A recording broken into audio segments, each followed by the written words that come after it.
ऊर्जा, work and energy.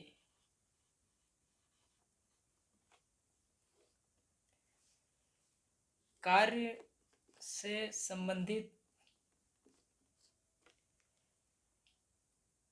मान लीजिए मेरे पास यहाँ पर M1 M2 द्रव्यमान के कोई दो पिंड हैं। ये मेरे पास एक पिंड है और यहाँ मैंने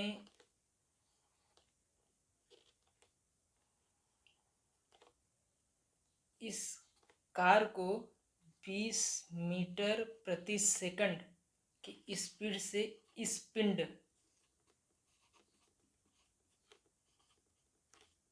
की तरफ चलना शुरू किए। 20 मीटर प्रति सेकंड की स्पीड से यह कार इस पिंड की तरफ चलना शुरू की है। तो न्यूटन के पहले नियम के अनुसार बल का विक्षेप कहता है कि जब किसी पिंड पर बल लगाए और वह विस्थापित न हो, अर्थात स्थान परिवर्तन न करे, तब तक कोई कार्य संपादित नहीं होता है। मान लीजिए कि मेरे पहले थ्योरी के अनुसार जब तक किसी पिंड पर कोई कार्य, मान लीजिए यह पिंड है, इस पिंड पर यह कार चलना स्टार्ट किया और यहाँ पे इसको 20 मीटर प्रति सेकंड की स्पीड से धक्का देता है। अगर इस पिंड पर कोई बाहरी बल यानी कार का बल न लगा हो तो यह पिंड यानी W = 0 कहलाएगा, क्योंकि कार्य इस पे संपादित नहीं माना जाएगा। यह न्यूटन के पहले नियम के अनुसार था कि कार्य बराबर 0 तब होता है जब कोई बल या बाहरी बल किसी क्रिया और प्रतिक्रिया, यानी ये क्रिया है और ये प्रतिक्रिया, ये सामने द्रव्यमान और यह सामने द्रव्यमान, M1 पिंड M2 पिंड, यह पिंड पहला पिंड दूसरे पिंड पर समान प्रतिक्रिया के स्पीड से बल लगा रहा है, इसलिए कार्य बराबर 0।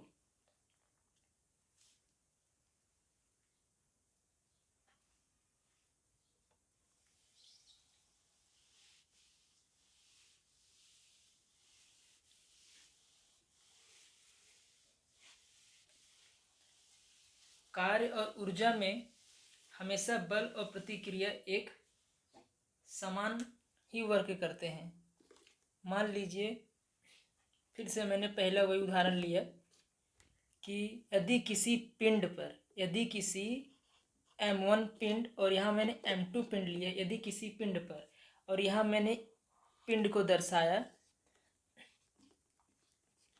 और यहाँ मैंने कार का चलन दर्शाया, यह कार धीरे धीरे स्पीड से इस पिंड को, यहाँ पे पिंड से मैं एक पत्थर ले लेता हूँ, इस पत्थर को वेग देता है।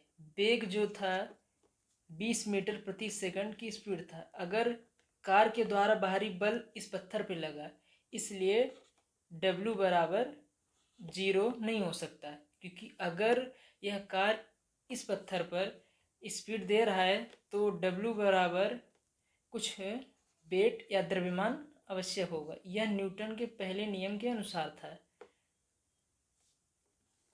मान लीजिए मेरे पास कार्य और ऊर्जा से संबंधित एक दूसरा उदाहरण है जो इस चैप्टर के लिए इम्पोर्टेंट है और टॉपिक वाइज हमेशा 3 मार्क्स में पूछे जाते हैं एनालिसिस पेपर में।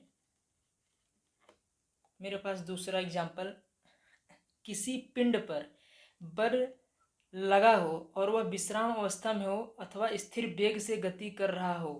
मान लीजिए कि मेरे पास M1 पिंड है और M2 पिंड है, ये दोनों समान वेग से लेफ्ट हैंड टू LHS और RHS, राइट हैंड से लेफ्ट हैंड की तरफ चल रहे हैं दोनों पिंड। दोनों पत्थर समान दूरी से चल रहे हैं, जैसे यह पिंड और यह पिंड, ये इधर से चल रहा है, यह इधर से चल रहा है, तो समान प्रतिक्रिया होगा। यहाँ पे थ्योरी का नियम क्या लागू हो रहा है कि किसी पिंड पर बल लगा हो और विश्राम अवस्था में हो, यानी यहाँ बल लग रहे हैं पर एक जगह आके ये रुकेंगे, यानी विश्राम अवस्था में बल तो लगा पर एक जगह आके रुकेंगे, उसके आगे बल नहीं लगेगा, उसके आगे समान प्रतिक्रिया का बल लगेगा। इसलिए न्यूटन के सेकंड की जो थ्योरी थी यहाँ पे लिखा गया है कि यदि किसी पिंड पर बल लगा हो और वह विश्राम अवस्था में हो अथवा स्थिर वेग से गति कर रही हो तब भी कार्य संपादित हुआ नहीं माना जाएगा। यहाँ पे तीसरा कार्य और ऊर्जा संबंधित एक नियम, मान लीजिए मेरे पास ये एक वर्तुल मैदान है और यहाँ पे केंद्र में एक व्यक्ति खड़ा होकर ये वर्तुल वृत्ताकार रूप से रस्सी को घुमा रहा है। तो रस्सी यहाँ से इस दिशा में घूम रही है तो इस पे जो बल लगेगा वो F, और जो रस्सी घूम रही है वो जिस वर्तुल से घूम रही है उस पे विस्थापन D। फिर से मान लीजिए इसके केंद्र में मेरे पास एक मैदान है, वर्तुल मैदान, यहाँ पर केंद्र में एक आदमी या एक व्यक्ति यहाँ से इस दिशा में RHS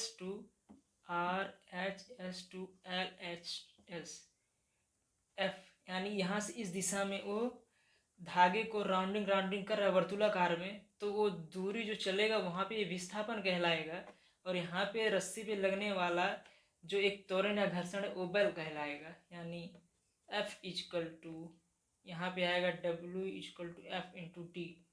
ये आगे फॉर्मूला आपका सोल्व होगा।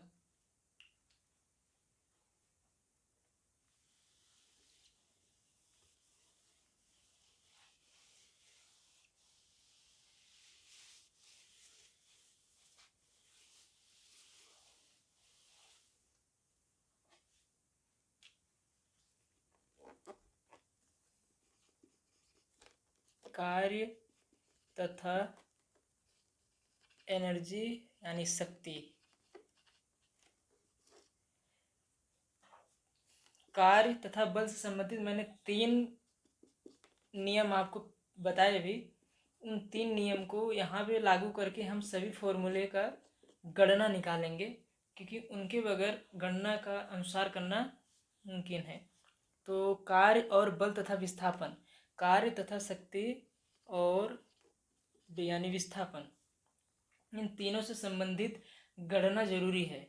मान लीजिए एक पिंड है मेरे पास, यहाँ पे हमेशा एक पिंड यूज होगा। एक पिंड, मेरे पास एक पिंड है, पिंड पर लगने वाले बल द्वारा किया गया कार्य, पिंड पर मान लीजिए इस पिंड पर एक बल लग रहा है वो है F, और M2 पिंड पर एक बल लग रहा है।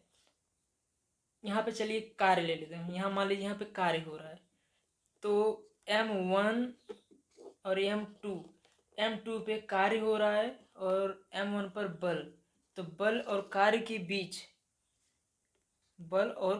बीच मान लीजिए मेरा पहला पॉइंट है कि पिंड पर लगने वाला बल, पिंड पर बल लग रहा है। सेकंड पॉइंट है कि बल द्वारा कार्य संपादित हुआ, यानी पिंड पर बल लग रहा है तो दूसरे पिंड पे कार्य हो रहा है। मान लीजिए यहाँ पे एक पत्थर है, इस पत्थर पे अगर मैंने आगे ढकलन स्टार्ट किया, ढकलन स्टार्ट करने पे इस पत्थर पर बल कार्य संपादित हुआ माना जाएगा। तो बल द्वारा कार्य संपादित हुआ, परिमाण तथा बल। अब बल की दिशा होती है,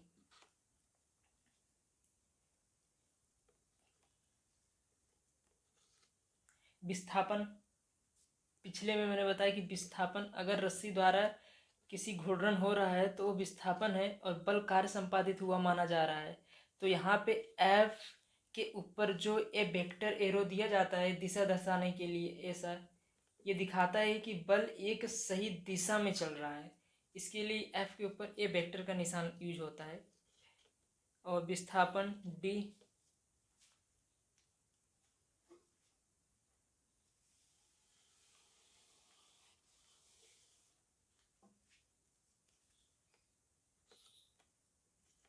W बराबर F इंटू टी। यहाँ पे इंटू मैंने इसलिए लगाया क्योंकि बल हमेशा विस्थापन के घटक के गुणनफल के अनुपाती होता है, इसलिए हमेशा गुणनफल जहाँ शब्द यूज हो रहा है वहाँ पे डॉट या तो इंटू का निशान लग जाता है, जिसको कहते हैं हम W बराबर एफ इंटू डी। ये फॉर्मूला हमारा न्यूमेरिकल्स में यूज होते हैं।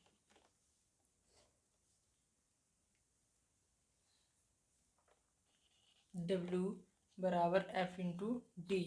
यहाँ कार्य का सब स्टैंडर्ड यूनिट हमेशा जूल या न्यूटन मीटर प्रति स्क्वायर ये यूज किया जाता है।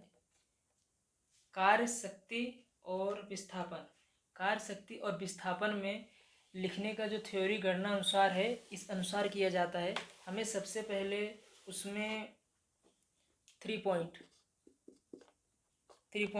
पिंड पर लगने वाला बल। एनआईएस में पेपर लिखते टाइम सबसे पहले पिंड पर लगने वाला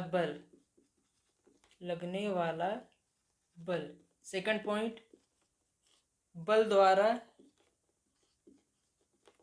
कार्य संपादित हुआ। यहाँ मैंने कुछ याद नहीं किया है, यहाँ मैं सिर्फ और सिर्फ इतनी चीज़ों को देख के ही ये बाकी का 3 पॉइंट में बना के आगे का गणना और न्यूमेरिकल्स पूरा निकाल दूंगा। क्योंकि सबसे पहले अगर हमें ग्राफ बनाने आता है तो मान लीजिए मैंने ग्राफ बनाया, M1 लिया और एक M2 लिया, तो अगर ये जो ग्राफ अगर आपको समझ में आया कि ये यहाँ पे पत्थर और ये पत्थर इस पे लगा रहा, तो यहाँ कार्य यानी W, तो कार्य संपादित हुआ तो बल द्वारा संपादित हुआ।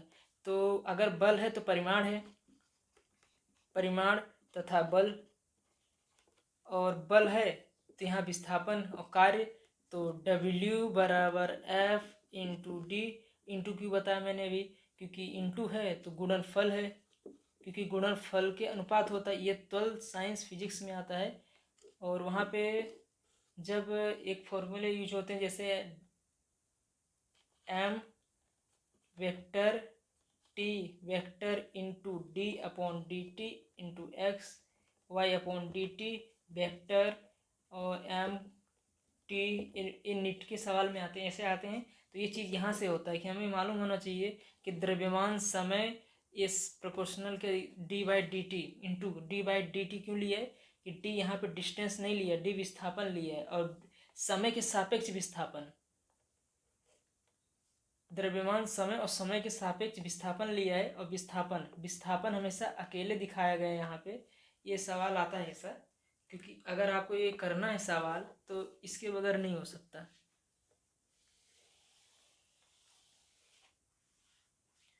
मैंने यहाँ पे M1 और M2 ये 2 चीज़ लेकर मैंने यहाँ पे 3 पॉइंट और न्यूमेरिकल्स की गणना की है।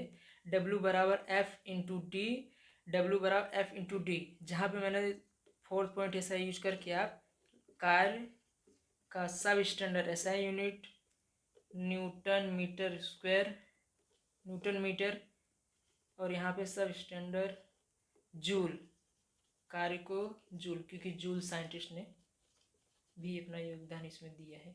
जहाँ पे मीटर बॉक्स में जूल में कन्वर्ट करके मीटर का बिल निकाला जाता है।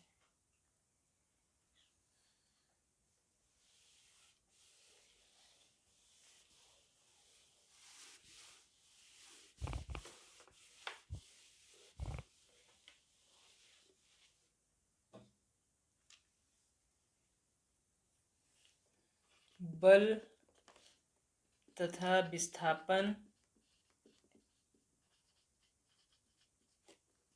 का ग्राफ, बल तथा विस्थापन का ग्राफ। मान लीजिए मेरे पास P पिंड और यहाँ पे एक Q पिंड, ये दोनों समान दूरी में दिशा में बल लगा रहे हैं।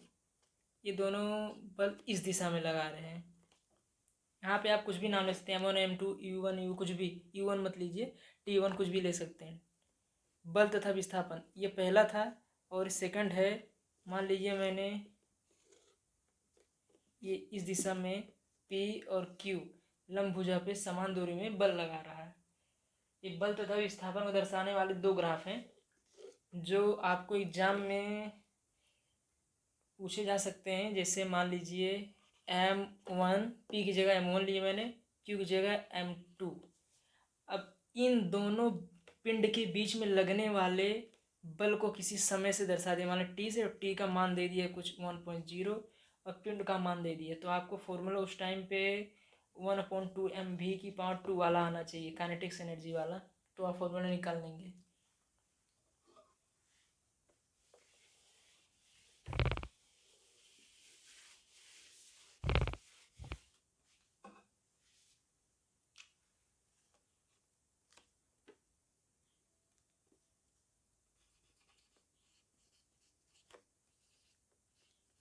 Work and energy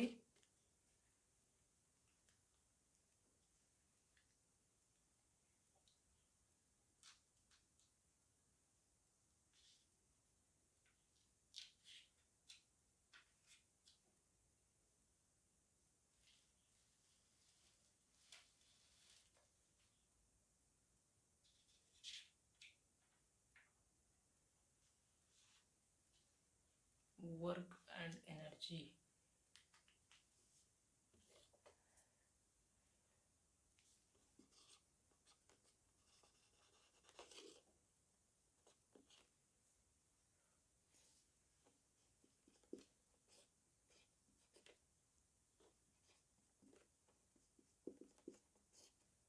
three types of energy: kinetic energy, chemical energy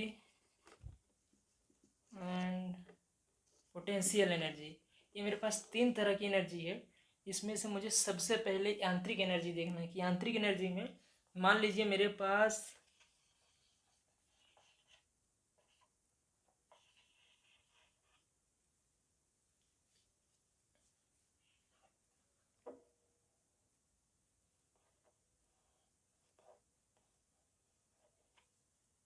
ये मेरे पास एक राउंडिंग साइकिल का घूर्णन है। घूर्णन आप समझ गए होंगे। यहाँ से पहिए है, यहाँ पे ये पैडल है, ये मैंने पैडल लिया, इसका ये सेंटर है। सेंटर को मैंने यांत्रिक से, यहाँ मैंने स्थितिज ऊर्जा से, और इसको मैंने एम द्रव्यमान से, इस केंद्र को मैंने स्थितिज ऊर्जा और इस केंद्र को मैंने द्रव्यमान से प्रदर्शित किया है। और यहाँ पे मैंने पिंड, द्रव्यमान यानी पिंड हो गया। अब मैंने यहाँ पे पिंड को गतिज ऊर्जा से कन्वर्ट करना है मुझे, कि मुझे बताना है कि यहाँ गतिज ऊर्जा यानी मैं बताना चाहता हूँ आपको यहाँ यांत्रिक है और लेकिन यहाँ गतिज है। कार्य करने की क्षमता, कार्य वर्क करने की क्षमता, कार्य करने की क्षमता अर्थात यांत्रिक, यानी यांत्रिक मतलब यंत्र प्लस की, यंत्र के अंदर, यानी मान लीजिए मेरे पास ये यंत्र है साइकिल का पहिए का घूर्णन, तो इसके केंद्र के अंदर जो द्रव्यमान में त्वरण या ऊर्जा उत्पन्न होती है वो उस वस्तु को ही यांत्रिकी का एनर्जी कहते हैं। यंत्र एनर्जी से कहते हैं यांत्रिकी एनर्जी। यांत्रिकी एनर्जी हमेशा स्थितिज ऊर्जा, अगर वो वर्क कर रहा है तो गतिज ऊर्जा हो गया क्योंकि उसमें त्वरण उत्पन्न हो रहा है, गति चल रही है। और स्थिर है तो फिर वो स्थितिज ऊर्जा हो गया। घर्षण बराबर बॉल बियरिंग, गतिज करने के लिए हमें बॉल बियरिंग और केंद्र में बॉल बियरिंग लगाया जाता है जिसकी वजह से घर्षण स्मूथली हो, जिसकी वजह से हमें यांत्रिकी में और गतिज ऊर्जा में सहायक मिलता है।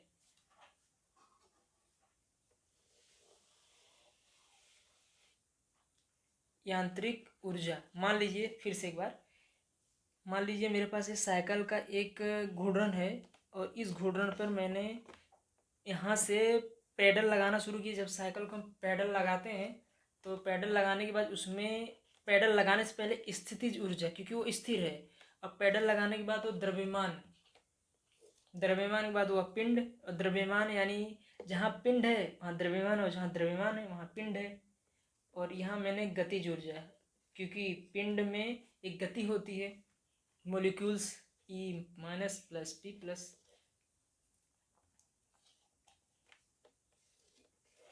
गतिज कार्य करने की क्षमता, यहाँ गतिज ऊर्जा यहाँ स्थितिज ऊर्जा, कार्य करने की क्षमता को ही यांत्रिकी ऊर्जा कहते हैं क्योंकि वो यंत्र के अंदर की गतिज ऊर्जा, यानी अगर यंत्र गति कर रहा है, अगर फैन बॉल बेरिंग की राउंडिंग सर्कलाउंडिंग पूरा ऐसा घूम रहा है तो वो गतिज, और स्थिर है तो स्थितिज ऊर्जा। समझ रहे हैं ना आप?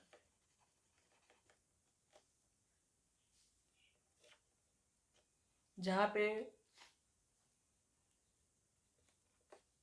यांत्रिक ऊर्जा को स्मूथ बनाने में घर्षण बराबर बी एल रिंग, बॉल बियरिंग जिसको कहते हैं। बॉल बियरिंग के बगैर गतिज ऊर्जा असंभव है। गतिज रहेगी उसमें, लेकिन स्मूथली गतिज ऊर्जा आप सोच नहीं सकते। इसके लिए गतिज ऊर्जा के लिए हमें बॉल बियरिंग की आवश्यकता होती है।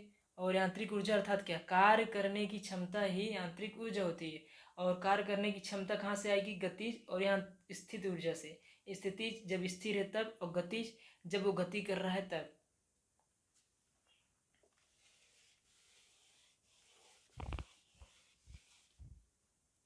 मेरे पास यहाँ पे गतिज ऊर्जा, गतिज ऊर्जा से मैंने ग्राफ लिया है। यहाँ पे मान लीजिए इस ग्राफ को मैंने आसमान और इस ग्राफ को मैंने जमीन।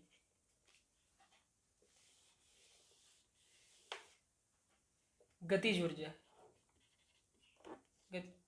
यहाँ पे मैंने ग्राफ लिया है। ग्राफ के अपर पॉइंट को मैंने आसमान, ग्राफ के अंडर पॉइंट को मैंने जमीन लिया है। यहाँ से एक विस्थापन की दूरी पे नीचे आती हुई गुरुत्व, यहाँ पे एक विस्थापन दूरी से नीचे आती हुई गुरुत्व चीज़ को मैंने एच एल क्यों हाइट से, और यहाँ पे डी विस्थापन एल से प्रदर्शित किया है गतिज ऊर्जा को। देखिए यहाँ पे आसमान की तरफ आप सीधे विस्थापन देखेंगे तो ग्राफ को समझने के लिए मैंने बनाया जमीन और आसमान से कि आसमान की तरफ में आपको डी विस्थापन, यानी मैंने ऊपर से, मान लीजिए यहाँ ऊपर से गेंद है, ऊपर इस दिशा में गई और फिर नीचे वो आ रहा है, तो आने की जो गुरुत्व होगी जी एल, यहाँ पे एच यानी ऊपर यानी हाइट, और यहाँ पे जी यानी गुरुत्व, ये है मिलाने वाले केंद्र को रेखा। स्थितिज ऊर्जा और आने की चीज़ों को गतिज ऊर्जा, क्योंकि वो गति कर रही है, और सामने स्थितिज ऊर्जा है क्योंकि जहाँ विस्थापन मैंने मापा है इस ऊर्ध्वाधर रेखा में वहाँ स्थित है वो। एक बार बॉल ऊपर जाएगी तो कुछ पल के लिए स्थिर, फिर नीचे आते टाइम गतिज ऊर्जा। जहाँ पे गतिज ऊर्जा का यह ढाल आरेख दिया गया है। आपको एग्जाम में ऐसा एक आरेख देके, ऐसा सेम यहाँ पे आपको टी और इस जगह पे एच ऐसा देके, दो चीज़ देके आपको एक क्वेश्चन बनाया जाएगा कि ऊपर गई हुई गेंद इतने मीटर प्रति सेकंड की रफ्तार से नीचे आती हुई चीज़, सेम यही चीज़ है, बस न्यूमेरिकल्स में आता है शायद 1 नंबर्स में। सेम यही कंसेप्ट है, सेम यही चीज़ है। आपको W बराबर एम जी एच वाला फॉर्मूला लगा के, एम का द्रव्यमान दिया होगा, जी का दिया होगा, तीनों का आपस में गुणा करो, W बराबर आपको उत्तर मिल गया तुरंत। ये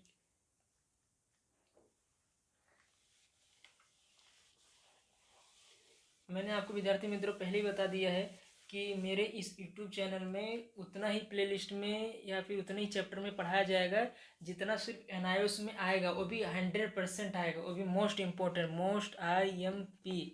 ये जो मैं चीज़ आपको पढ़ा रहा हूँ ये एनआईओएस में आना मतलब आना है,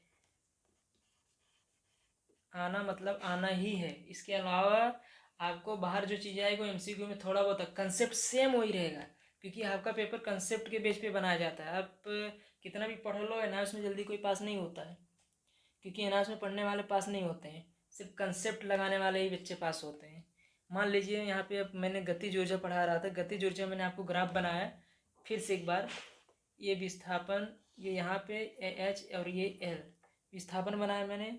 यहाँ मान लीजिए D E equal to distance यानी दूरी, और यहाँ पे energy graph, distance energy graph, और आपका काइनेटिक एनर्जी का जो फॉर्मूला 1/2mv², जहाँ पे 1/2 एक मान लिया गया है कि एक साइंटिस्ट है, द्रव्यमान और यहाँ पे त्वरण की पावर लगा के आपका k = 1/2, ये ढाल में ही प्रश्न पूछा जाएगा ना उसके पेपर में, जहाँ पे 1/2mv का पावर लगा के आपको उत्तर निकालना है।